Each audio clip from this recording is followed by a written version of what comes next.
Hola amigos, ¿cómo están? Nosotros somos estudiantes del Centro Universitario de Ciencias de la Salud y el día de hoy les vamos a hablar un poquito sobre el órgano de la visión, lo que vendría siendo el ojo, incluyendo características histológicas, un poco de generalidades y vamos a hablar también de casos clínicos relacionados a lo que vendría siendo anomalías en el ojo. Bueno, empezando con las generalidades sobre el ojo, hablamos que el ojo es muy parecido a una cámara fotográfica.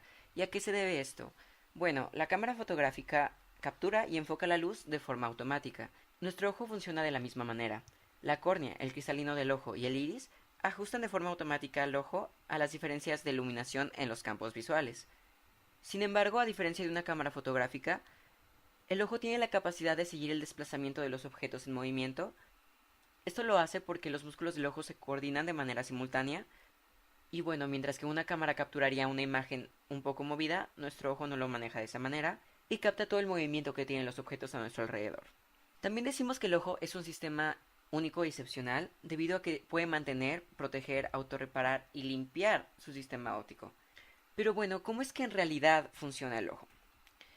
Hablamos que tanto la cámara digital como nuestros ojos tienen fotodiodos. Esos fotodiodos están encargados de capturar, reunir y asimismo convertir la imagen luminosa en una serie de impulsos eléctricos.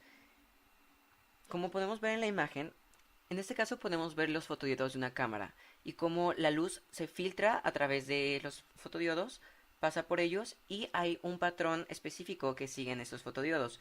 Por ejemplo, eh, si hablamos de los en este caso hablamos de los colores primarios. Entonces, el verde solamente sigue un patrón, el azul sigue un patrón y el rojo sigue un patrón. No vamos a ver en un mismo lugar que se capturen los tres colores.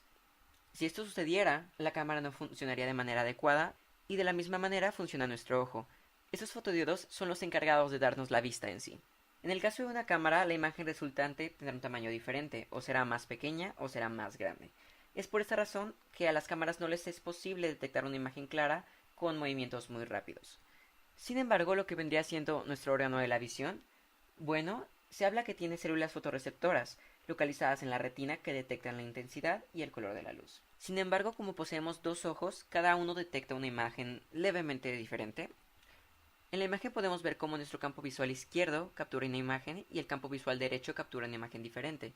Sin embargo, una parte del campo visual izquierdo se superpone en lo que vendría siendo nuestro campo visual derecho o de manera inversa, y de esa manera resulta nuestra zona de visión binocular, que es lo que generalmente vemos como una claridad mayor. Cuando nuestros ojos capturan imágenes, estos envían impulsos eléctricos al sistema nervioso central.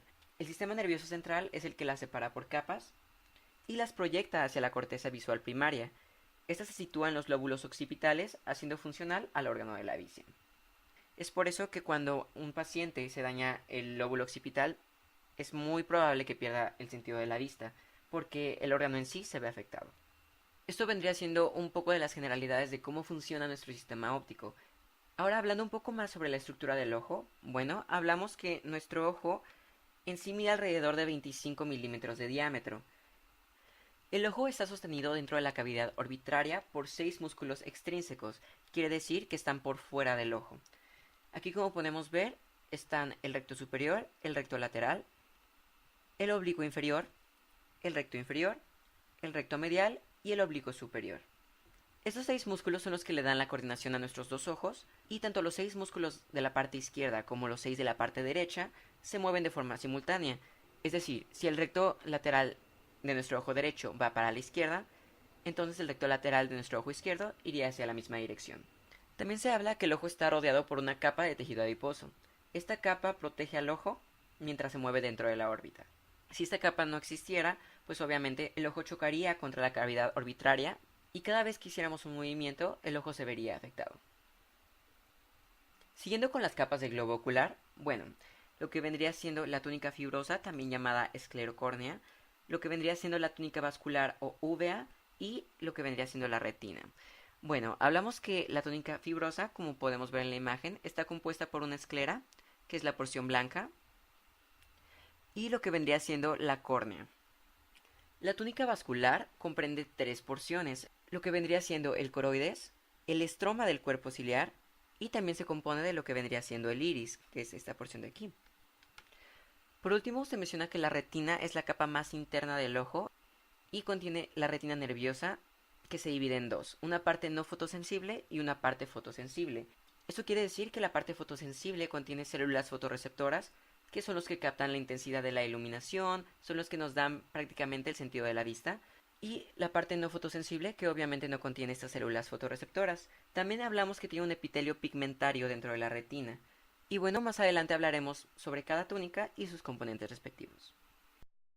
Para conocer un poco más sobre el ojo, bueno, el ojo también tiene compartimentos interoculares. Nosotros podemos dividir al ojo en tres porciones. Se habla que las capas del globo ocular y el cristalino forman los límites de las tres cámaras del ojo, que es lo que dividimos como la cámara anterior, que se delimita por el espacio que hay entre lo que vendría siendo la córnea y el iris.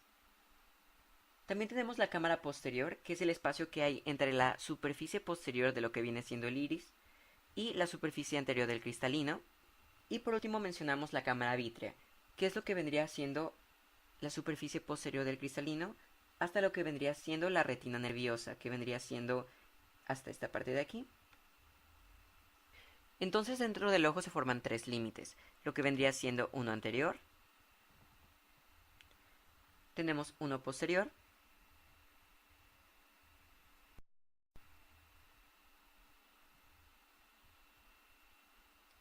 y tenemos una cámara vítrea,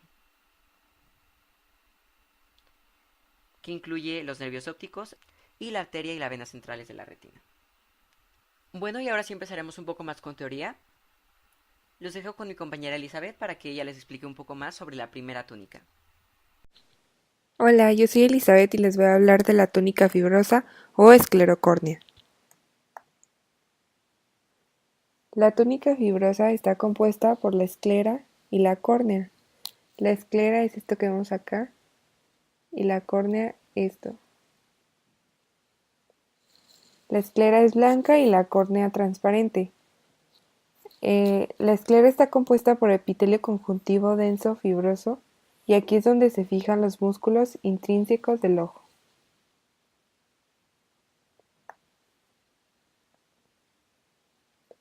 Esta imagen es de sobota y podemos observar cómo la córnea está marcada con el número 1 y se continúa con la esclera marcada con el número 2.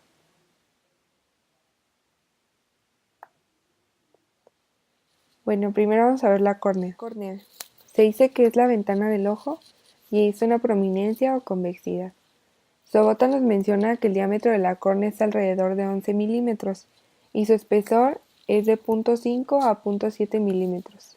Y Ross dice que es de 5 milímetros en su centro.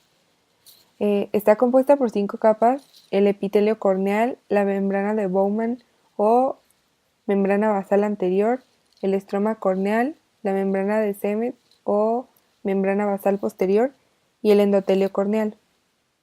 Puntos mencionados anteriormente: el epitelio anterior, la membrana de Bowman, el estroma corneal, el cual constituye el 90% del grosor de la córnea, la membrana de Semet y el endotelio. El epitelio corneal es un epitelio plano estratificado sin estrato córneo. En este se introducen las ramificaciones terminales del nervio oftálmico, que lo hacen muy sensible a cuerpos extraños. En respuesta a esto, producimos lágrimas o parpadeamos.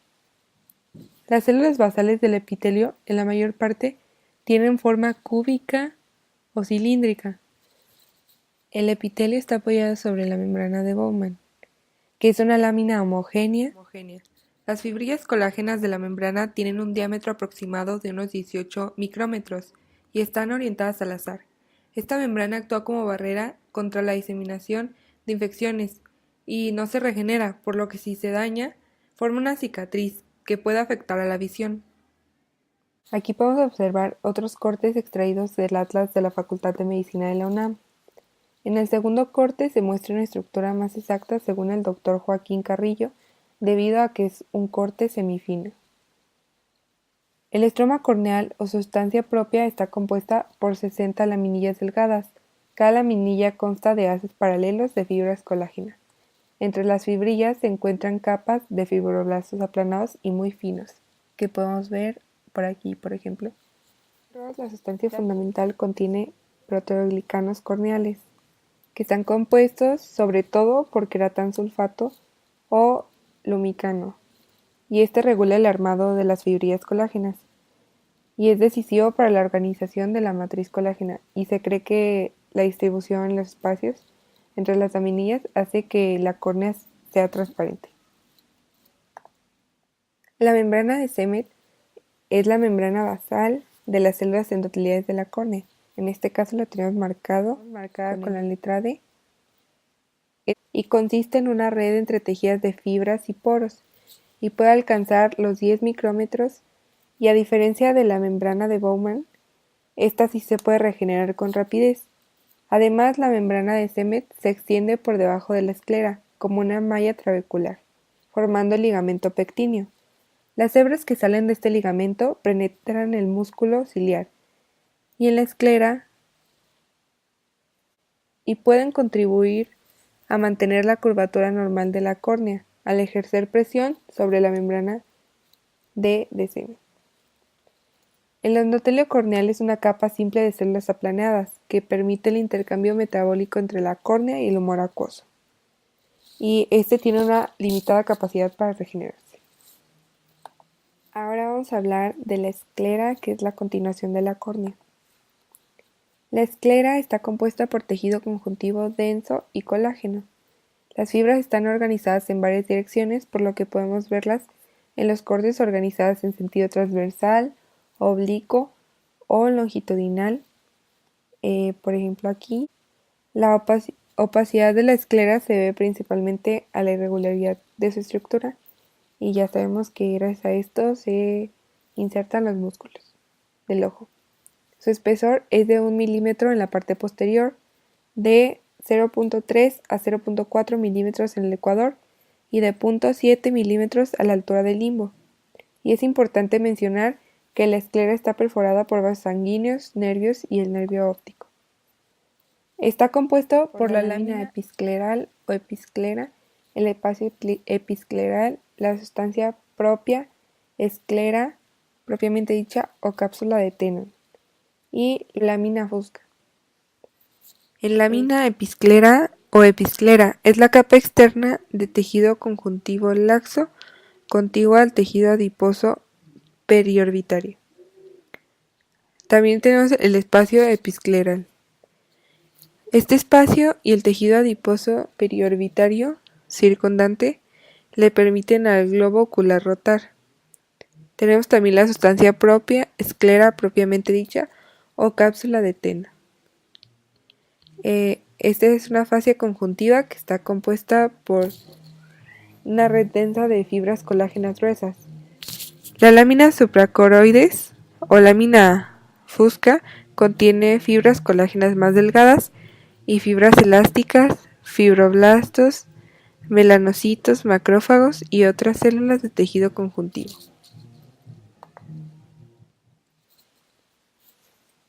El limbo esclerocorneal es la zona de transición entre la córnea y la esclera, que contiene células madres corneolimbares.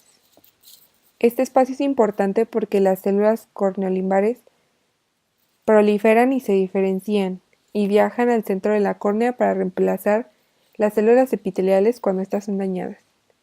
Aquí también se produce el cambio de córnea avascularizada a esclera vascularizada. Además que la capa del estroma se encuentra la malla trabecular o espacios de Fontana, que son varios conductos revestidos de endotelio que confluyen formando el seno venoso de la esclera, o conducto de Schlemm, que es este que vemos aquí.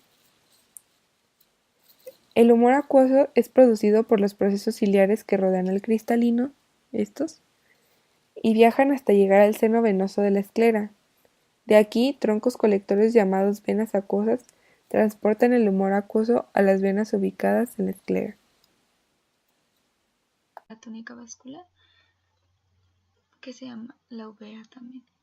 El iris es la porción más anterior de la túnica vascular, la cual se encuentra por aquí.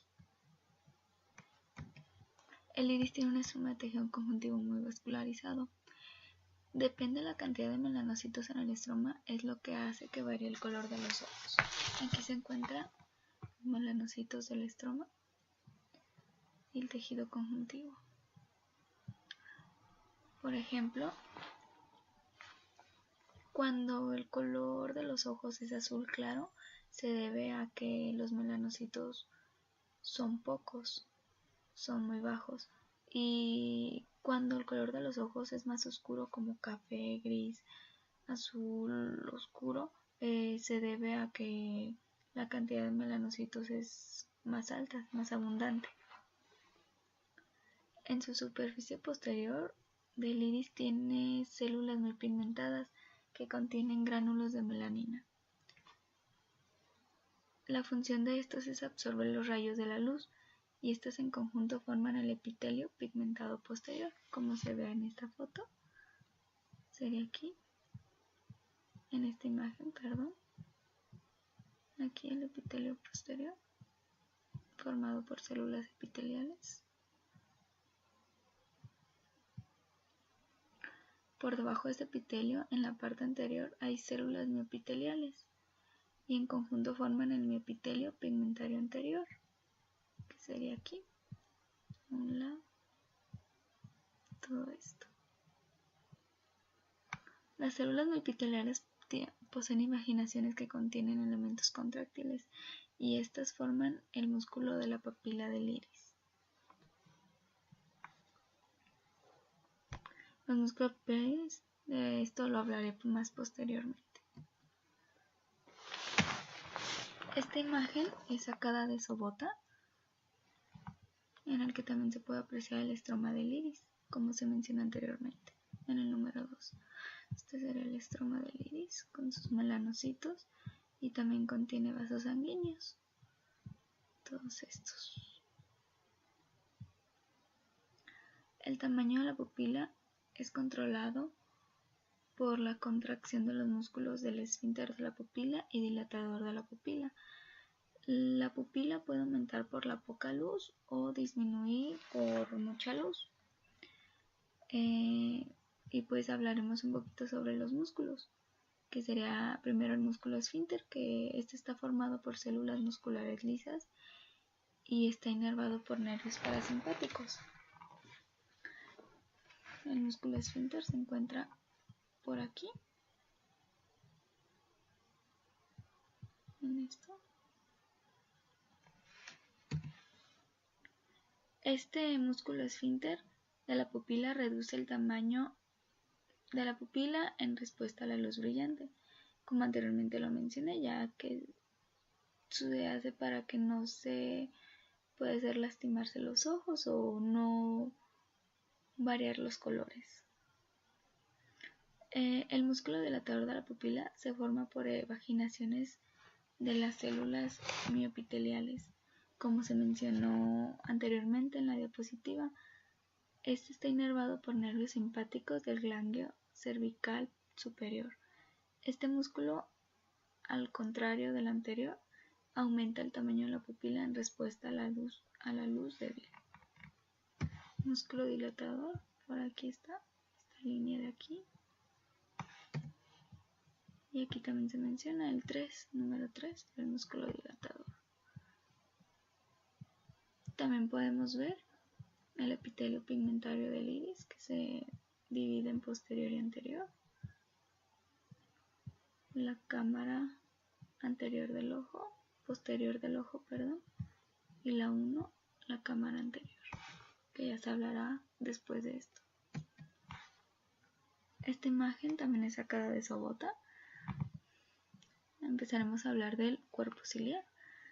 Garner menciona que se compone de tejido conectivo laxo que contiene abundantes fibras elásticas, vasos sanguíneos y melanocitos. El cuerpo ciliar es la parte anterior engrosada de la túnica vascular y está ubicado entre el iris y la coroides. El estroma del cuerpo ciliar se divide en dos capas, la cual sería una capa externa de músculo liso que forma el músculo ciliar, el cual sería el número 4, y una región vascular interna que se extiende dentro de los procesos ciliares. Los procesos ciliares serán el número 5, estos de aquí. En el tercio anterior del cuerpo ciliar posee esto, que son aproximadamente 70 procesos ciliares. menciona Ross y Garner. Estos procesos ciliares son engrosamientos de la región vascular interna del cuerpo ciliar.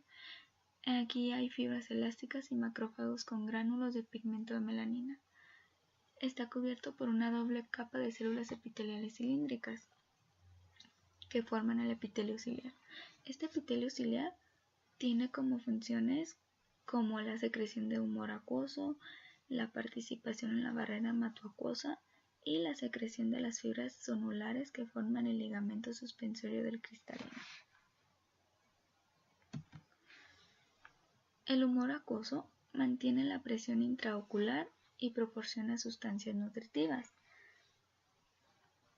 Este humor acuoso sale del cuerpo ciliar hacia el cristalino y después pasa entre este, que será el cristalino, y el iris, antes de llegar a la cámara anterior del ojo, al cual mencionamos dónde se encontraba la cámara anterior del ojo. En un momento aquí, en el número 2. Y aquí, número 3. En esta cámara se filtra los tejidos del limbo conforme entran en los espacios laberínticos de la malla trabecular.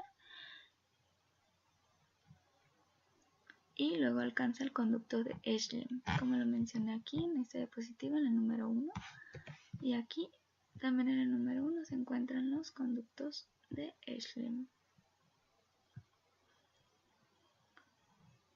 Aquí podemos ver una imagen de Sobota explicado un poco sobre el humor acuoso, sus componentes y sus vías. Por último, hablaremos sobre la coroides, la cual se encuentra en esta parte de aquí. Esto será la coroides.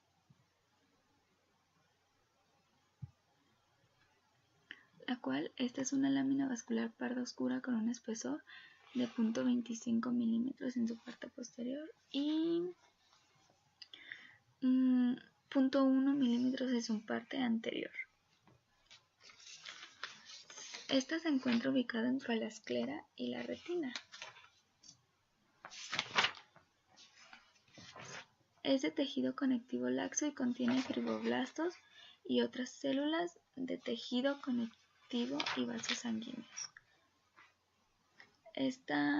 La coroide se divide en dos capas,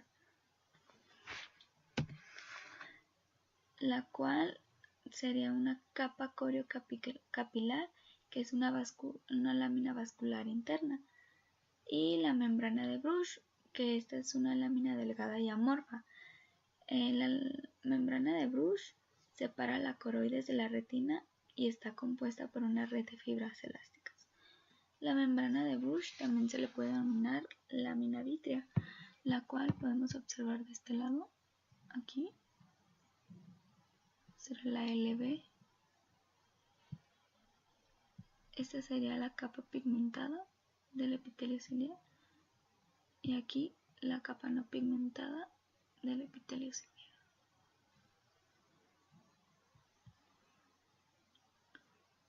La membrana de Bruch se puede dividir en 5 capas, la cual sería una lámina basal de las células endoteliales, una capa de fibras colágenas, una capa de fibras elásticas, otra capa de fibras colágenas y por último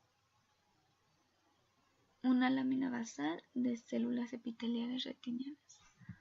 Aquí también podemos observar la lámina vítrea. Aquí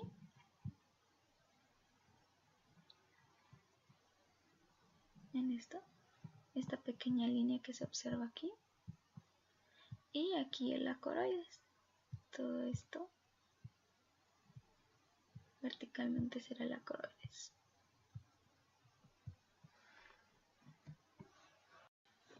Sobre un caso clínico, el cual sería la glaucoma. La glaucoma se debe a una elevación prolongada de la presión intraocular debido a la falta de drenaje del humor acuoso de la cámara anterior del ojo. Esta enfermedad es una de las principales causas mundiales de la ceguera. podemos encontrar dos tipos de glaucoma, la cual sería de glaucoma de ángulo abierto, que esta será la principal causa de ceguera en los adultos, y este es el drenaje de humor acuoso, el que está obstruido por una reducción del flujo a través de la malla trabecular hasta el conducto de Schlemm. Y podemos encontrar otro tipo que será el glaucoma del ángulo cerrado, que este será el glaucoma agudo. Este es menos frecuente y este se caracteriza por un ángulo endocorneal reducido que obstruye la entrada del humor acuoso en el seno venoso de la esclera, que sería el conducto de Schlemm. Esta puede dar ceguera permanente si no se trata a tiempo, así que se recomienda tratarse a tiempo, como toda enfermedad. En esta imagen podemos observar el aumento de la presión intraocular, que las fibras nerviosas sufren atrofia y se retraen, que esto sería este pequeño disco pálido que se encuentra aquí, y el agrandamiento de la cúpula del nervio óptico, el cual sería esta zona central, el cual si vemos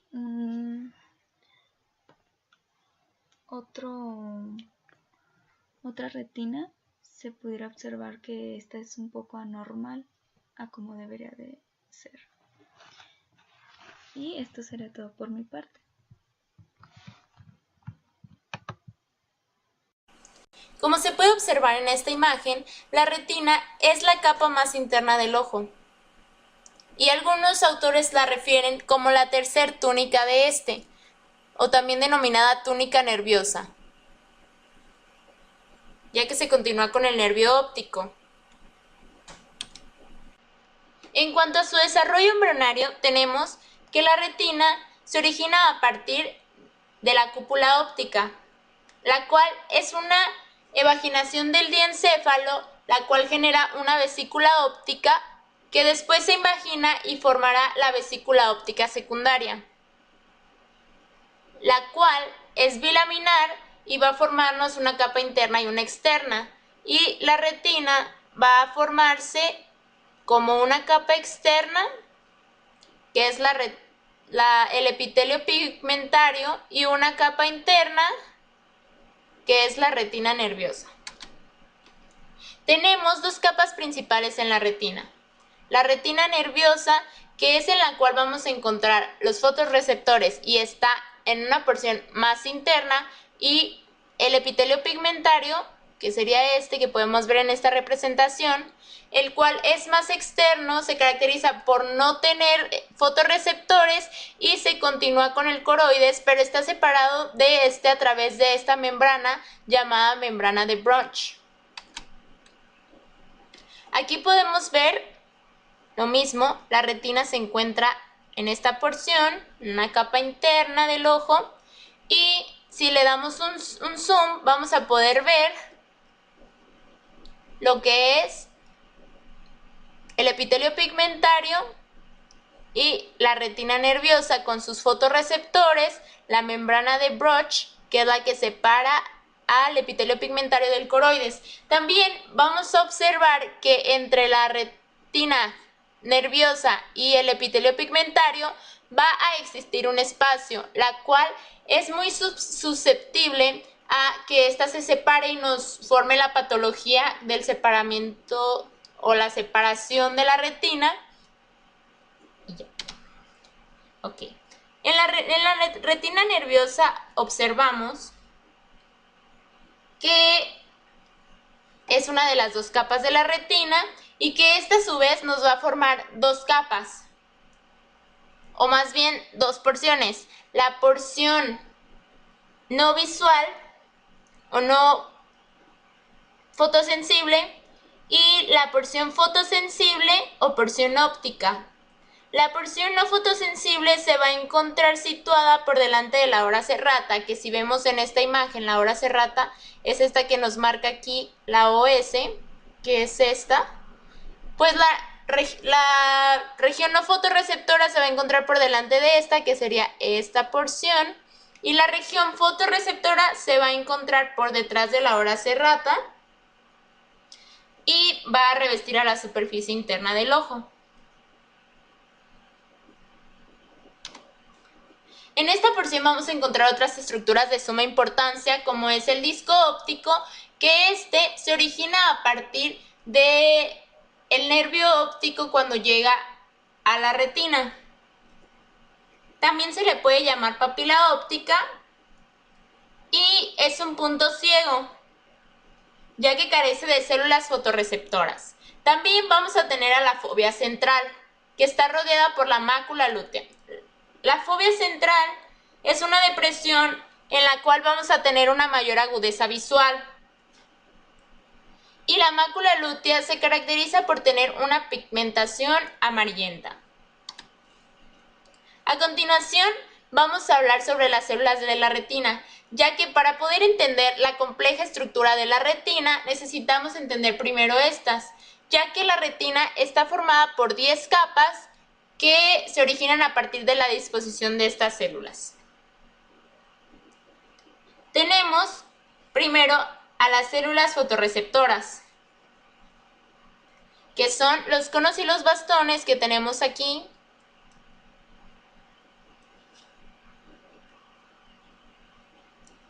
Después tenemos a las neuronas de conducción, a las que podemos dividir en células bipolares y células ganglionares. Las células bipolares vendrían siendo esta, como aquí nos marca, y las células ganglionares serían estas.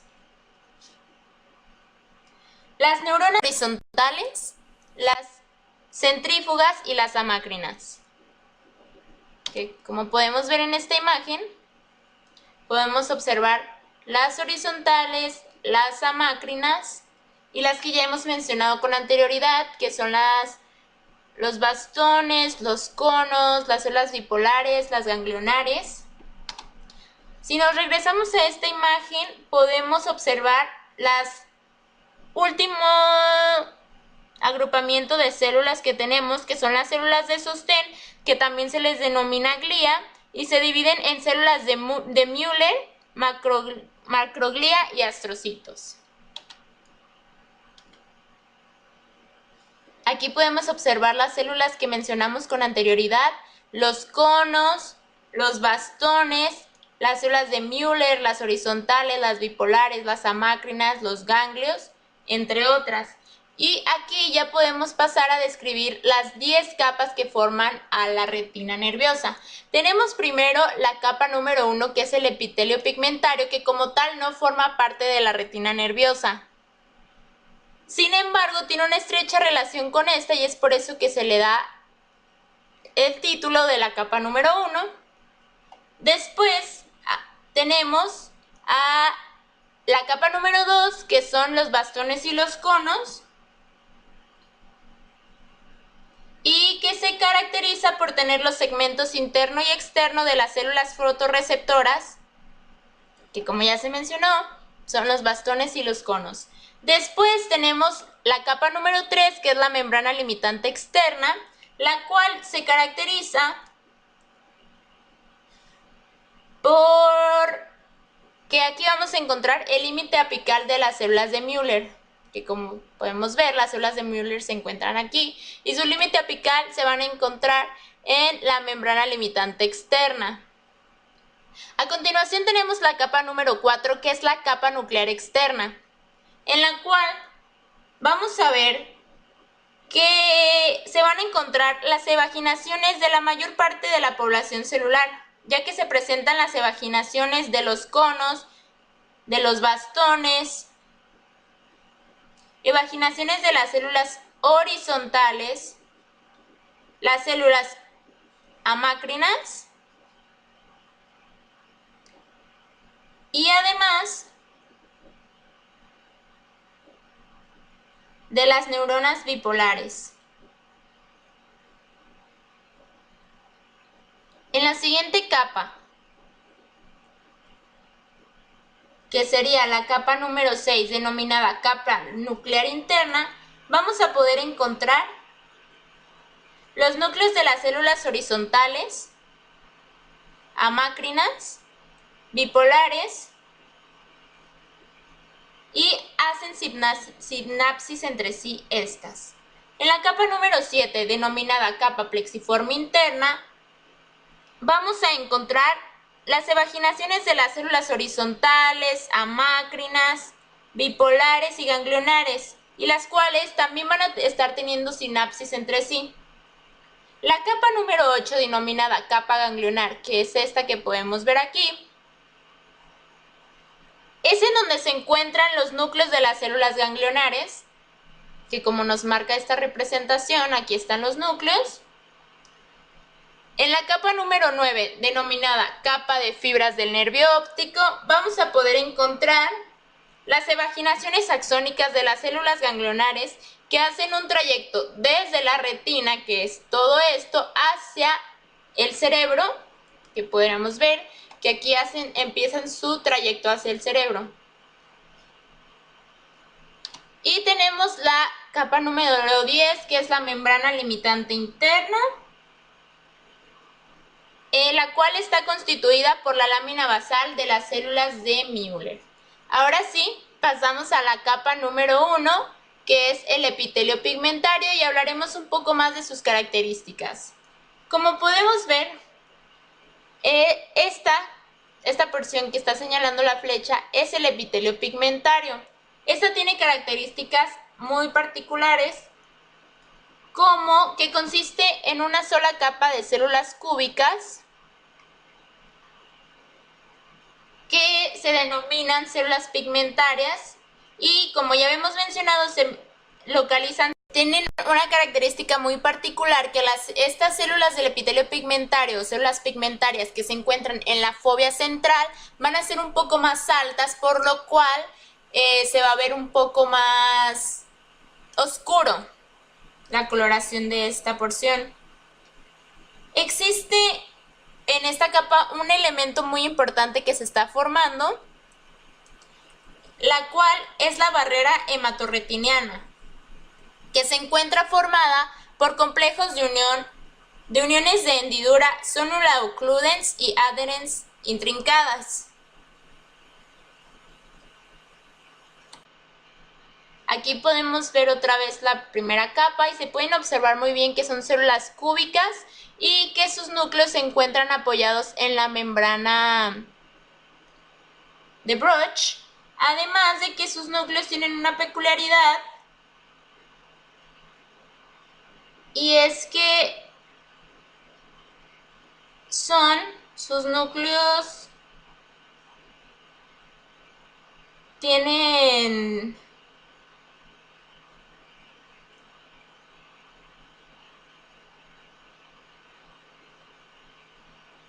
varias escotaduras irregulares, y además estas células cuentan con material fagocitado que proviene de los fotorreceptores y se encargan de almacenarlos en cuerpos residuales o fagosomas, y Sobota también menciona que por lo anterior tienen una gran cantidad de lisosomas en su citoplasma. Además, estas células tienen abundantes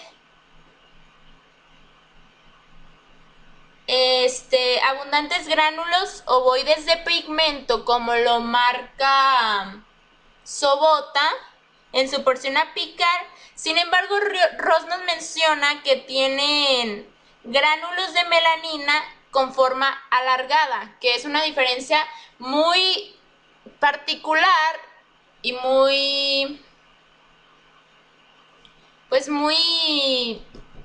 precisa entre lo que nos marca Sobota y nos marca Ross, porque aquí nos dice Sobota que tienen estos gránulos de forma ovoide. Sin embargo, Ross nos menciona que tienen estos gránulos forma alargada.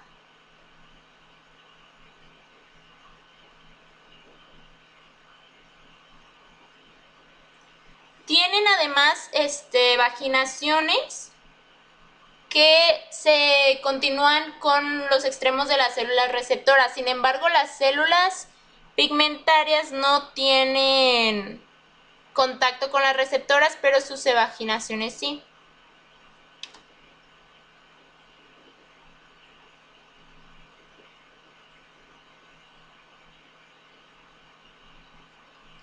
Estas células tienen funciones muy importantes, o esta capa, que ayudan mucho a lo que es la retina. La primera es la absorción de luz. La segunda sería la barrera hematorretiniana, que ya la comenté hace un momento. Sin embargo, es de suma importancia, por lo cual voy a recordarles que, como ya se comentó antes, está formada por uniones herméticas entre las células y se encarga de aislar a las células retinianas que se encuentran más internas de sustancias que se transportan en la sangre. Otra de sus funciones es que participan en la restauración de la fotosensibilidad, que en consecuencia de su respuesta a la luz se disocian, y aquí es donde podemos encontrar el aparato metabólico para la resíntesis de pigmento. Y otra de sus funciones, que también ya se mencionó, es la fagocitosis y la eliminación de los discos membranosos de las células fotorreceptoras. A continuación pasaremos a la segunda capa, que es la denominada de bastones y conos, que podemos observar que se encuentra aquí y en este otro corte histológico aquí, la cual está después de la capa que ya vimos anteriormente, que es el epitelio pigmentario, y aquí se encontraría el epitelio pigmentario, que también se pueden ver que son células. Los segmentos externos de las células fotorreceptoras, que son los bastones y los conos, y sus núcleos, vamos a encontrar una capa, que es la tercera capa, que es la nuclear externa. Como podemos ver aquí estaría la capa, porque estas son las porciones externas de los bastones y los conos, pero sus núcleos se encuentran en esta parte, que es la capa número 4.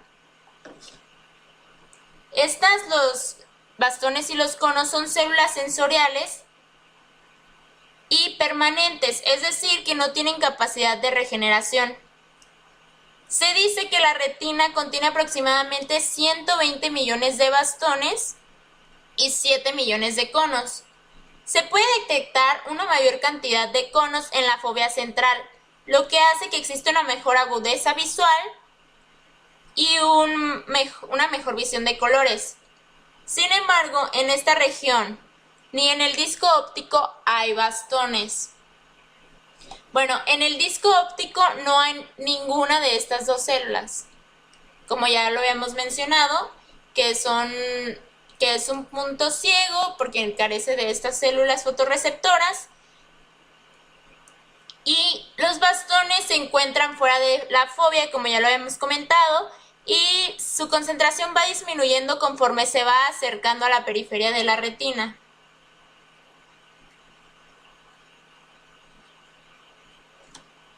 Pasando a la composición de los bastones y los conos, tenemos que estos, independientemente de si son de un tipo o de otro, van a tener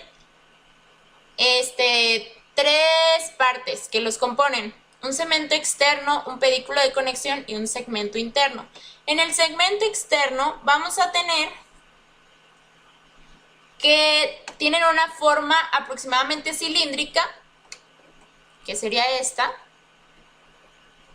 y que esta es la característica que le da su nombre de conos o bastones, y se encuentra en relación con las microvillosidades del epitelio pigmentario, que son estas, como ya las habíamos mencionado. En los bastones existen cúmulos de discos de membrana, y en el caso de los conos son pliegues de membrana que hacen que esta porción sea el sitio de fotosensibilidad por los fotones que contiene. Esto es lo que nos menciona Sobota. Pasando al pedículo de conexión, se dice que contiene un cilio compuesto por 9 dobletes periféricos de microtúbulos, y es el encargado de unir a la parte interna con la parte externa, y aquí se encuentra el proceso calicial. En cuanto al segmento interno, sería este, podemos observar que se divide en dos, en una región externa, que es la elipsoide, que es esta, la elipsoide, y una región más interna, que es la mioide, en la cual en la elipsoide podemos encontrar que tiene muchas mitocondrias. Y en cuanto al segmento interno, hay un aparato de Golgi preeminente, se concentra el retículo endoplasmático rugoso y los ribosomas libres, como podemos ver aquí en esta representación. Y este segmento en general se caracteriza por tener la maquinaria metabólica que sustenta la actividad de las células receptoras. Aquí podemos ver otra representación en la cual podemos ver el segmento interno, el segmento externo, el segmento interno del cono, el segmento externo. Y podemos ver también la diferencia de su segmento externo, como es el del bastón un poco más delgado, el del cono un poco más abombado, por así decirlo. Y aquí podemos ver un corte histológico en la cual podemos ver las evaginaciones que tienen las células del epitelio pigmentario y cómo se continúan con los conos y los bastones, que es lo que podemos encontrar aquí, y aquí sus núcleos, y aquí la tercera capa. Además, se pueden observar que las células del epitelio pigmentario sí tienen una forma cúbica y pues sí, la membrana limitante externa, los núcleos. A continuación tenemos esta tabla que fue extraída de Sobota, que nos presenta las principales características de cada uno de las células fotorreceptoras, de los bastones y de los conos, y pues es un cuadro comparativo de sus diferentes características. Primero tenemos su tipo o sus funciones principales, en la cual podemos ver que los bastones tienen receptores de claridad, oscuridad, y estas células son más sensibles a la luz y son utilizadas en condiciones de baja intensidad de luz. En cuanto a los conos, en cambio, tenemos tres tipos distintos, que son los L, los M y los S, los cuales se clasifican según su sensibilidad a las longitudes de onda, ya sean largas, medianas y cortas. No se pueden distinguir según su morfología estos tres tipos de conos. La cantidad de ubicación ya se ha mencionado con anterioridad, que los bastones tenemos de 100 a 120 millones, los conos de 5 a 6 millones. Bueno, Ross nos mencionaba que eran 7 millones, pero aquí pues hay una pequeña variación en cuanto a las bibliografías, a la literatura.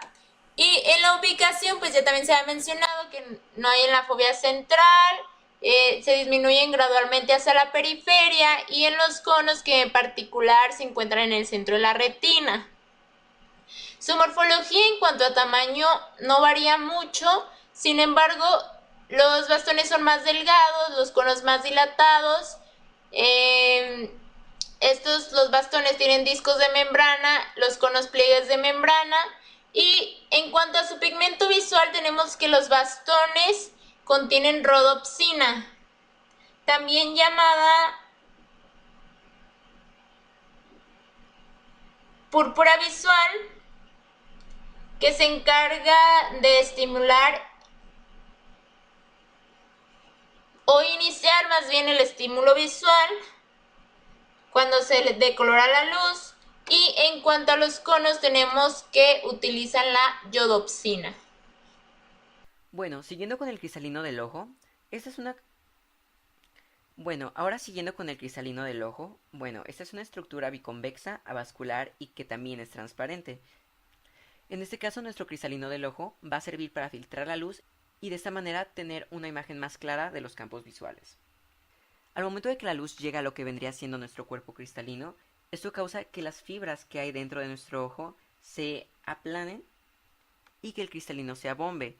Como podemos ver en la imagen, aquí tiene como una forma más ovalada y de esta manera, al recibir la luz, se abomba un poco más lo que vendría siendo nuestro cristalino, permitiendo el paso de la luz de una manera enfocada. Hablamos que, por su composición histológica, el cristalino tiene tres componentes principales, lo que vendría siendo la cápsula del cristalino, que es esta porción que estamos señalando. Como podemos ver, es una lámina basal y es transparente debido a que necesita filtrar la luz. Esta lámina basal comprende entre 10 y 20 milímetros de espesor y es producida por las células del epitelio anterior, y que es la cápsula que rodea a lo que vendría siendo el epitelio subcapsular. Esta porción de la lámina basal se compone de colágeno tipo 4 y de protoglucanos, por lo tanto es elástica. Esto es el componente que le permite al cristalino abombearse a la hora de recibir la luz. Se habla que el espesor varía debido a que es más grueso en el ecuador, donde se fijan las fibras de la zona. Siguiendo con el segundo componente de nuestro cristalino, pues hablamos que tiene un epitelio subcapsular. Como lo podemos ver, la literatura nos habla que esta vendría siendo una capa de células cúbicas epiteliales. Esta capa de células cúbicas están solamente en la superficie anterior del cristalino, que vendría siendo estas células de aquí. También, como podemos ver, es una sola capa, entonces vendría siendo un epitelio simple cúbico. Hablamos que solamente se encuentra en la porción anterior porque estas células van migrando. ¿A qué me refiero con esto? Bueno, lo que vendría siendo nuestra porción del cristalino, las células migran de la porción del epitelio subcapsular a lo que vendría siendo la porción de las fibras del cristalino maduras. Este epitelio se regenera. Entonces lo que sucede es que aparece una nueva célula y esta célula se va a invaginar hasta su maduración completa para localizarse en esta porción de aquí, formando así también fibras dentro del cristalino. Se habla que estas células tienen pocos organulos citoplasmáticos y se tiñen de manera muy pálida. Si lo podemos comparar, aquí se tiñe de una manera más eosinófila y el epitelio subcapsular pues sí es eosinófilo, pero vendría siendo muy pálido.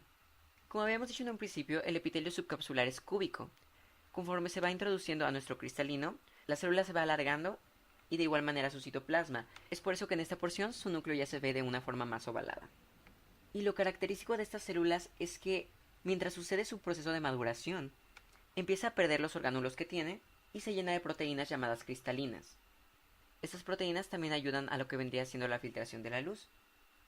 En lo que vendría siendo el núcleo de nuestro cristalino, las fibras se condensan, y de esta manera es posible que las células se reconozcan de manera individual. Por ejemplo, aquí podemos decir que esta vendría siendo una sola célula. Sin embargo, está rodeada por fibras.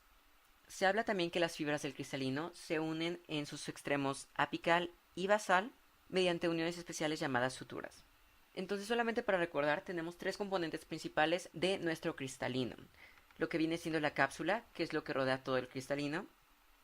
El epitelio subcapsular, que posteriormente va perdiendo organulos, se llena de proteínas llamadas cristalinas.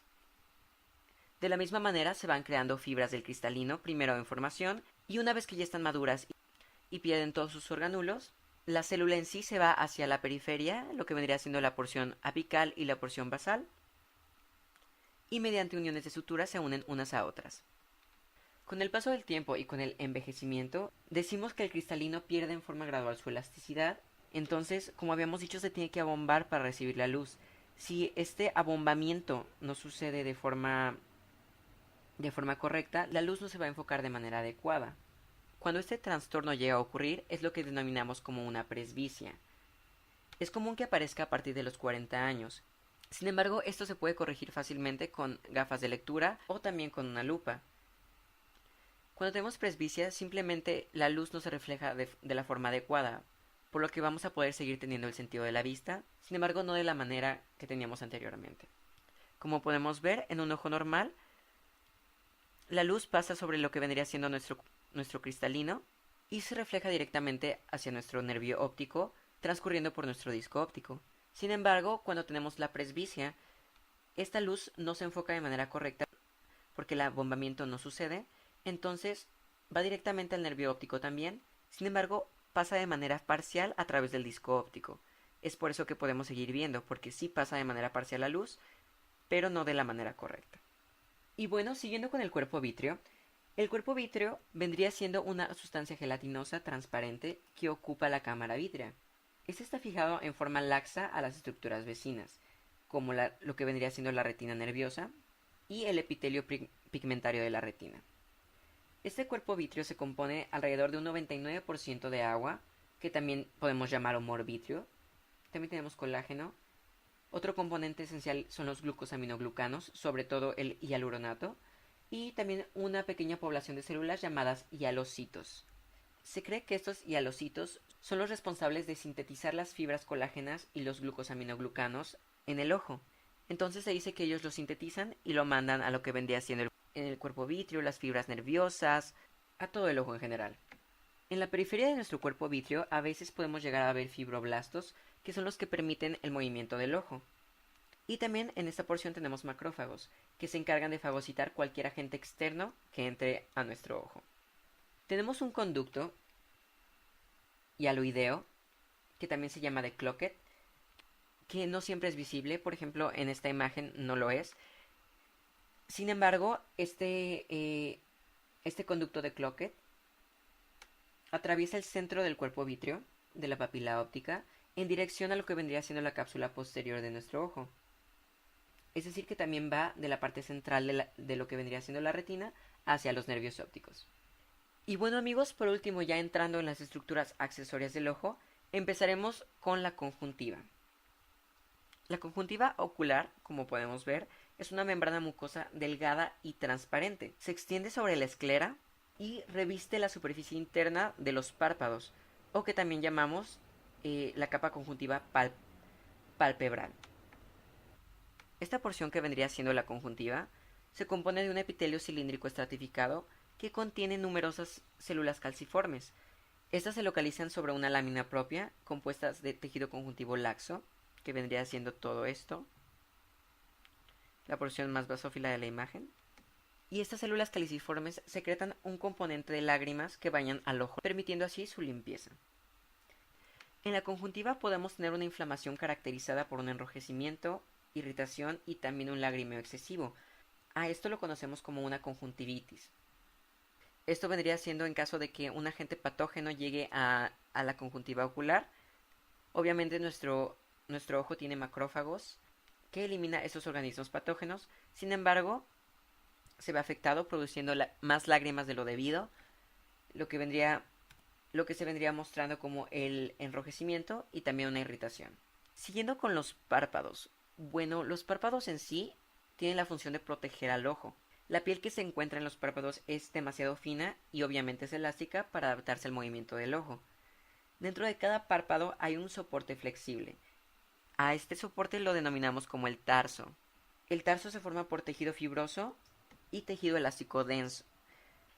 Como podemos ver en la imagen, el tarso tiene un margen superior, que estaría delimitado por el músculo elevador palpebral superior, y un margen inferior, y este vendría delimitado por el músculo tarsal superior, también llamado de Müller.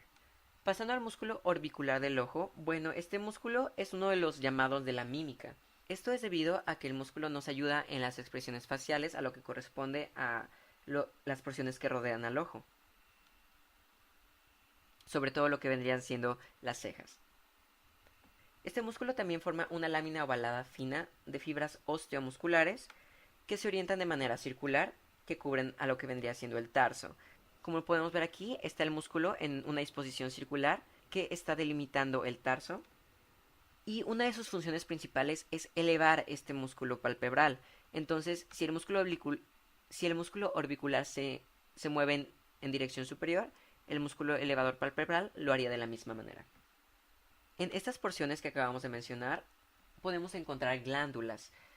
Se habla que hay 5 tipos distintos de glándulas. Existen las glándulas sudoríparas écrinas, que vierten sus secreciones directamente a lo que vendría siendo la piel. También tenemos las glándulas tarsales, como podemos ver aquí. Es esta glándula de color amarillo en la imagen, que también pueden ser llamadas de meibomio, que esas son glándulas sebáceas largas, evidentemente, que aparecen como estrías amarillas en el tejido subconjuntivial. El libro de histología de Ross nos habla que estas glándulas sebáceas componen alrededor de 25 glándulas dentro del párpado superior, y en el párpado inferior tenemos alrededor de unas 20. Estas glándulas se encargan de crear una capa que retarda la evaporación de la capa normal de las lágrimas, es decir, que haga que las lágrimas no se evaporen de manera inmediata y no tengamos que estar secretando en todo momento lágrimas. También tenemos otras glándulas sebáceas que están localizadas en las pestañas.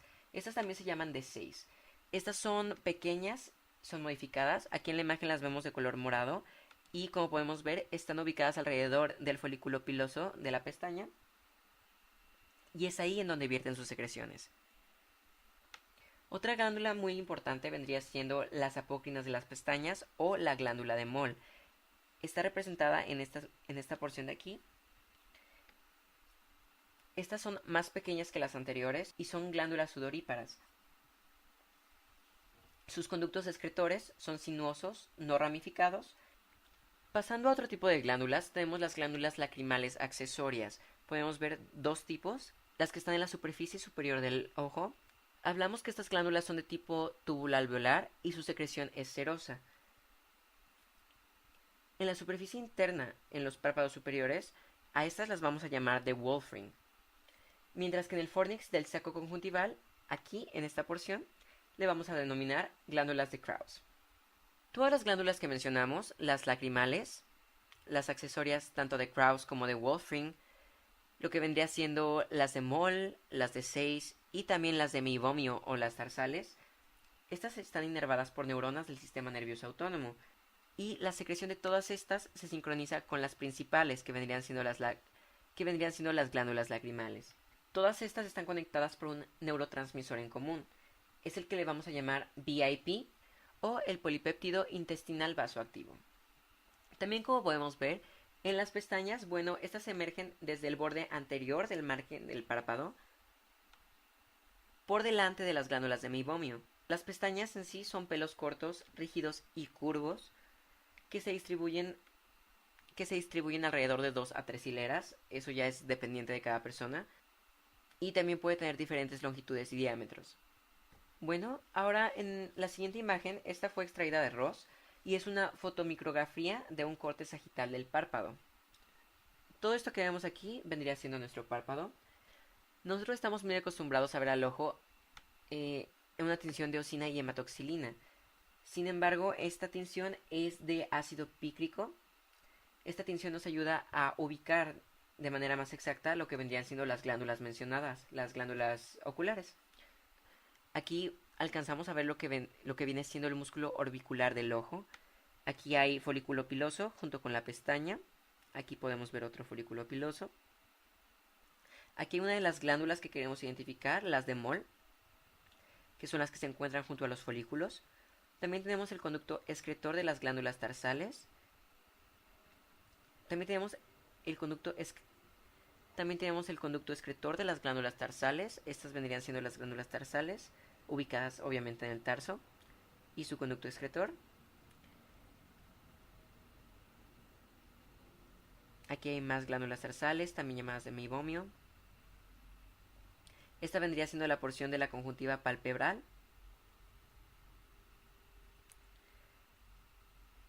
Aquí alcanzamos a ver lágrimas.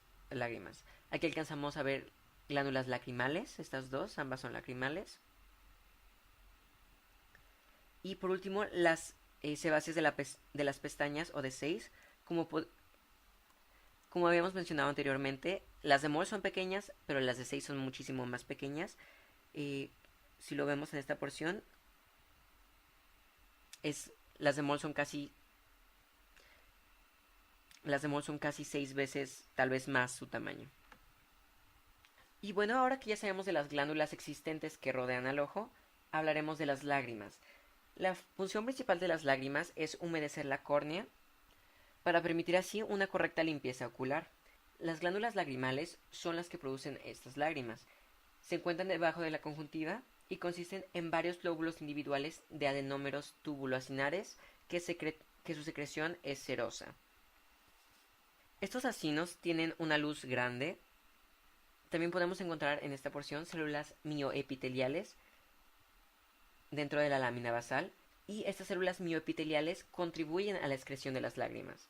Por cada glándula lagrimal que tenemos, se habla que hay alrededor de 12 conductos excretores.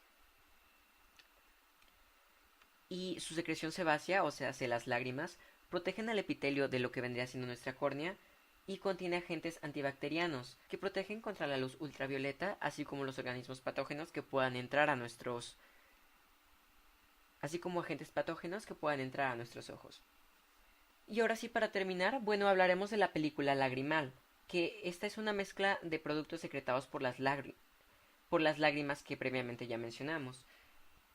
Como podemos ver en la imagen, la película lagrimal tiene 3 componentes: una capa lipídica, una capa acuosa y una capa mucina. Esta película lagrimal se delimita en lo que vendría siendo la córnea. Nuestra capa lipídica o externa provee una superficie oleosa, que es la que retarda la evaporación de las lágrimas. Posteriormente tenemos una capa intermedia o una capa acuosa que incluye sales y también proteínas, que están representadas por estos elementos de aquí.